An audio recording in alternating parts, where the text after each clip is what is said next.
Bonjour les amis, j'espère que vous allez bien. Entre nous, il n'y a pas de quoi, hein. Ce qui s'est passé à Marseille, le policier tabassé par deux travailleurs pour une simple remarque sur priorité refusée à un piéton. Ce qui s'est passé à Marseille, donc, est le signal que la fête est finie, ou plutôt que les haricots sont cuits, hein.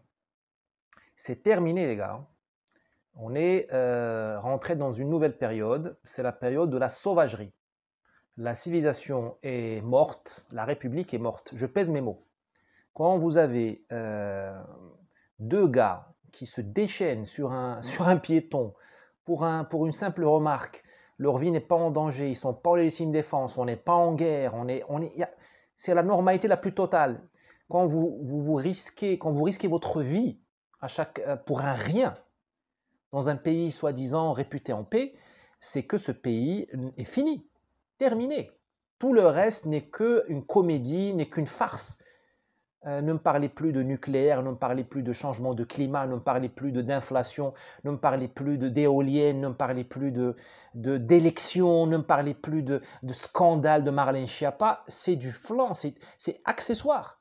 Le droit à la vie n'est plus garanti en France. Ils ont frappé ce monsieur pour le tuer. Ça veut dire qu'on a une population qui est sauvage. Je ne dis même pas ensauvagée, elle est déjà sauvage. Qu'est-ce qu'un sauvage? Qu'est-ce qu'un sauvage? C'est quelqu'un qui se comporte, qui ne s'empêche pas, quelqu'un qui est impulsif, qui frappe avant de penser, quelqu'un qui n'a pas les mots pour parler. Là, à l'évidence, nous avons des gens qui n'ont pas les mots pour parler, qui n'ont même pas l'habitude de parler. Ils frappent et ils frappent. En plus, évidemment, ils sont convaincus de leur impunité. Merci à notre tradition juridique, hein, merci de M. Badinter à aujourd'hui, hein, mais on a appris à la magistrature française à réinsérer au lieu de punir. Bah, le résultat est là, mais merci aussi, enfin c'est la faute aussi aux familles qui n'éduquent plus. Aux familles qui n'éduquent plus. C'est la faute de l'école. Enfin, la société n'est plus capable de créer des hommes, elle crée des animaux. Mais je suis désolé, elle est morte. Elle est morte. Une société qui crée des sauvages n'en vaut pas la peine, je suis désolé. Elle n'en vaut pas la peine. Et je me demande d'ailleurs pourquoi on paie des impôts.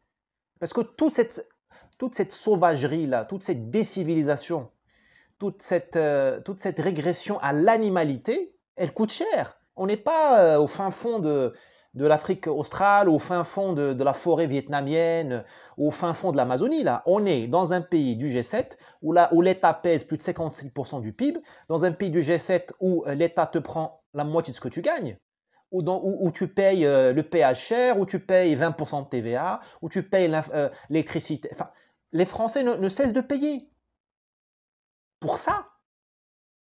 Mais c'est la sauvagerie la plus chère qui soit au monde. Alors le fait que le monsieur, la victime soit policier, c'est pire. S'ils sont capables de faire ça à un policier, qu'est-ce qu'ils vont faire à nous? Et le pire, c'est que je ne peux même pas dire il, parce que ce il est un collectif. Ce n'est pas un quartier, ce n'est pas une mafia, c'est n'importe qui. Ce sont des travailleurs en pantalon orange. On n'est pas en train de dire la mafia de Marseille qui fait de la cocaïne ou qui fait du hashish avec le Maghreb. Non, c'est monsieur tout le monde qui peut tuer monsieur tout le monde. Mais c'est la fin de la civilisation. Mais on est pire qu'au Moyen-Âge. Au Moyen-Âge, au moins, d'abord, tu ne payes pas autant d'impôts qu'aujourd'hui, et ensuite, on ne te disait pas tu es en démocratie. On ne te disait pas viens voter tous les 5 ans. Au Moyen-Âge, au moins, on te disait écoute, c'est comme ça, tu fermes ta gueule. Là, on est dans un bain où on se fout de notre gueule, on se fiche de nous, et en plus, on peut mourir. Mais mes chers amis, tous les autres sujets maintenant sont hors sujet. Si j'étais président de la République, mais je ferais les assises nationales de la civilisation française, de la civilité, du vivre ensemble. Il est où le vivre ensemble? Mais c'est une blague. C'est se massacrer ensemble. C'est le massacre collectif. Et après, on va donner des leçons aux Nigériens, à Niamey qui ont fait un coup d'État. Mais moi, je suis africain. Je vois ce qui s'est passé à Marseille, mais je demande à Barkhane, à l'armée française de déguerpir. Un pays ensauvagé, où il y a une population sauvage, ne mérite pas d'avoir l'hégémonie chez moi. Moi, Nigérien, moi, Malien, moi, Sénégalais, moi, je ne sais quoi. Attention, parce que je sais qu'il y a un problème maintenant de cognitif chez certaines, sur Internet, hein, sur les réseaux sociaux. Je n'ai pas dit que la France est un pays de sauvages. Je dis qu'en France, nous avons aujourd'hui une population Pas toute la population, mais une population croissante qui se comporte comme des sauvages, et je l'assume. Et elle est de souche et immigrée. D'accord? Comme ça, on enlève toutes les ambiguïtés. Nous avons une partie de la population qui travaille, hein, qui n'a même pas de casier judiciaire. Hein. Une partie de la population qui se comporte comme un chien. Comme disaient mes amis rappeurs, dog, de dog attitude. D'ailleurs, tout vient des États-Unis, en quelque sorte. Que fait un chien? Ben, il ne discute pas. Le chien ne peut pas discuter. Il n'a pas le vocabulaire. Il aboie et il mord. D'autant plus que c'est un chien de rue. Vous avez des gens qui ont une mentalité aujourd'hui de chien de rue. C'est-à-dire qu'ils dominent. Ils sont uniquement dans la domination. Soit ils te cassent la gueule, soit ils te baisent le pied. Comme un chien. Ça se retrouve dans les rapports de voisinage, ça se retrouve dans les querelles entre les maires, MAIR, ES et les administrés, ça se retrouve dans la circulation. La voie publique est devenue une voie privée, divisée, compartimentée, par meute. Et les types te pissent dessus pour te montrer qu'ils sont chez eux. Je m'excuse, ce n'est pas une civilisation. C'est un zoo, c'est un safari, vous appelez ça un parc naturel. Moi, ce n'est pas une civilisation. Je le dis, ça m'écorche la bouche. C'est extrêmement grave. Ce serait un fait isolé, je ne perdrai pas mon temps à faire une vidéo sur ça. D'autant plus que je déteste les faits divers et je déteste faire le buzz, comme on dit, enfin commenter les faits divers. Parce que la douleur des victimes est au-dessus de tout. On ne va pas faire du marketing digital sur les faits divers. Mais là, on est dans un fait de civilisation qui se répète et se répète et se répète et se répète. Séance tenante, on arrête tout là. Il faut s'occuper de ça. États généraux de la civilisation française. Mais où est-ce qu'on est tombé aussi bas? Pourquoi? Pourquoi? C'est ça la seule question qui en vaille la peine aujourd'hui. Sinon, ça ne sert à rien. Ne me parlez plus d'inflation. Enfin, parlez plus d'inflation, ne me parlez plus d'Ukraine. Si le pays, si la civilité s'effondre, si tu peux mourir au coin de la rue, rien, absolument rien n'en vaut plus la peine. Ne me parlez plus d'autre chose.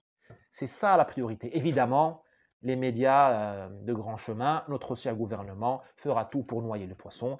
Et je compte bien entendu sur le syndicat de la magistrature, sur Libération, sur les intellectuels stipendiés, sur les artistes stipendiés, sur tous les aliénés que peut compter ce pays, aliénés dans le sens que ceux qui ne vivent pas dans la réalité. Je compte sur eux pour balayer ça et crier non à la récupération par l'extrême droite. Là, on n'est même plus dans la droite, dans la gauche. Là, on est dans l'essence de l'essence de l'essence, dans le fondamental. C'est quelle société, dans quel enfer on est. C'est un enfer. Chez nous, les musulmans, je dis ça à ceux qui me traitent de certains obsédés de la pureté, me traitent on reproche de défendre la France ici, sur ces réseaux. Je leur dis, et je répète, chez nous les musulmans, d'accord? Chez nous, parce que souvent ils me traitent de français travestis. Je dis, chez nous les musulmans, on appelle ça le jahiliya. Jahiliya, c'est l'âge de l'ignorance. Pour nous, il y a al-jahiliya qui est l'âge de l'ignorance, du chaos, de la violence, de la barbarie, de la sauvagerie, et après l'avènement de l'islam. Je ne vous demande pas d'être d'accord avec moi si vous êtes français, hein, je ne fais pas de la propagande pro-islamique, vous connaissez mes réserves, mes préventions, tout ça. Mais bon, moi, je ne veux pas vous mentir. J'ai un devoir d'honnêteté. Donc, mais je prends l'exemple. Hein. Ne vous fixez pas sur le doigt. Regardez, si vous voulez bien, la Lune. J'essaie de fixer la Lune, modestement. Là, vous êtes en France, retourné dans le jahiliya. Vous êtes retourné dans l'âge de la sauvagerie. Vous êtes en train d'y revenir. Moi, je ne sais pas s'il est trop tard. J'en sais rien. En tout cas, il faut absolument... je sais que je ne vais pas être écouté. Il faut absolument s'occuper de ça tout de suite. Tout le reste est absolument accessoire. Accessoire.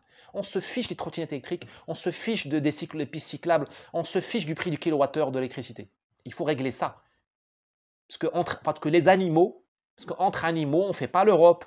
Les animaux n'ont jamais sauvé le climat du monde. Les animaux n'ont jamais mis fin à une guerre entre la Russie et ses voisins. Les animaux n'ont jamais participé à la paix dans le monde. Les animaux n'ont jamais aidé les pays africains. Les animaux n'ont jamais créé de valeur ajoutée. Les animaux n'ont jamais créé de croissance économique. Les animaux n'ont jamais combattu le chômage. Les animaux n'ont jamais donné droit aux femmes. Les animaux n'ont jamais donné droit aux LGBT. Vous voyez ce que je veux dire? Si nous devenons des animaux, ce n'est pas la peine. Ce n'est pas la peine. Je m'excuse d'être emporté, mais je vous dois l'honnêteté. N'hésitez pas à partager cette vidéo si elle vous a semblé utile. À bientôt.